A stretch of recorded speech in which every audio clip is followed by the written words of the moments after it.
Hey everybody, Nick Espinosa, your chief security fanatic here, and today I'm asking the question, is satellite internet actually a long-term solution, essentially, for the global internet population? Now, here's what's going on, and here's what's prompting this actual question, and please bear with me.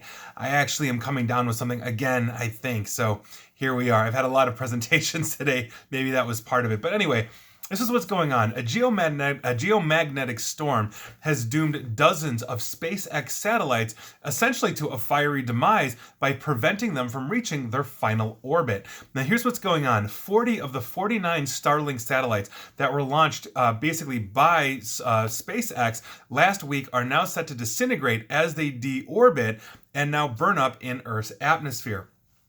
Estimates suggest that each satellite costs roughly $250,000 or so to build for SpaceX and to launch, meaning that essentially this could cost them $10 million. And in an update yesterday, SpaceX, which is run obviously by Elon Musk, explained how the storm would affect its most recent Starlink deployment. Now, the Wi-Fi beaming technology is typically deployed into lower orbits initially, so they can be quickly deorbited and destroyed in case something goes wrong. Once the initial checks are complete in that low orbit, they're pushed into higher orbits where they join essentially a quote-unquote mega constellation that provides internet access to Starlink customers. A geomagnetic storm essentially hit Earth's magnetosphere on February 4th and raised atmospheric drag, preventing the satellites from raising their orbit. As a result, they will be pushed back towards Earth by simply gravity, and then essentially they will burn up, and SpaceX stressed that essentially there's no problem with these things on re-entry, as they will burn up on re-entry. Now, SpaceX, if you didn't know, intends to put at least 12,000 satellites into Earth's orbit, although they have asked for licensing for up to 42,000 in the future, and currently they have roughly, but not quite, 2,000 satellites in orbit.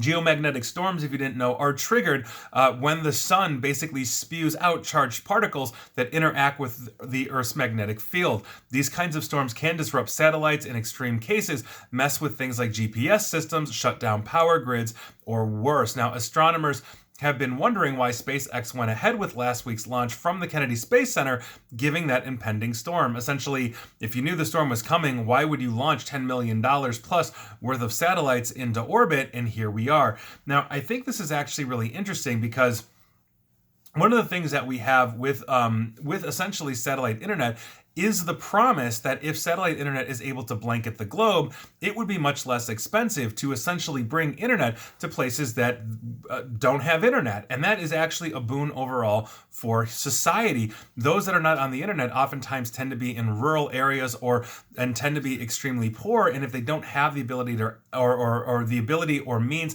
to access the internet, something like satellite internet may correct that, may fix that, and may actually improve their lives, as they can now look past their geographical regions for jobs, get different types of education, all these kinds of things.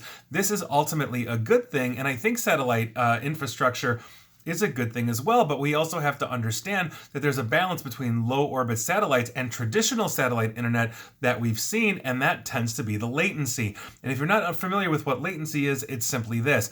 When you go and sit down in front of your computer and you type in, google.com, essentially your computer's internet connection has to go request that from Google, and Google has to respond. On good internet, this will take literally milliseconds. For me to hit Google here, it takes about 10 milliseconds or so, which I'm guessing is pretty average, for decent internet. But in satellites, we have seen much higher orbits, and that tends to be a problem where the latency is dozens of times, oftentimes more than that. Low orbit satellite is essentially supposed to have that combination of not so bad latency and bandwidth versus extreme latency or the very fast latency that we get. And so that is really interesting, but the problem is that if it's susceptible to things like geomagnetic storms, given its low orbit, then is it really sustainable in the long run? Obviously, SpaceX, as I just mentioned, had these things in low orbit. They were pushing them into a higher orbit, essentially to stabilize them, as they are doing with all of these.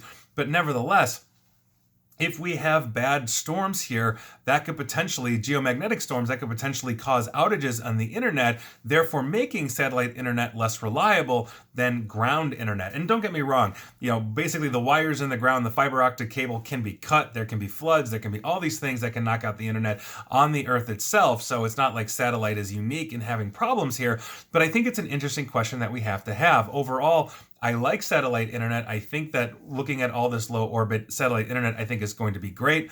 My preference obviously would be to have the fastest connection possible, which would mean something like a fiber optic connection directly into my home or my business or anything like that. But for those that don't have it, satellite internet, I think, is the wave of the future.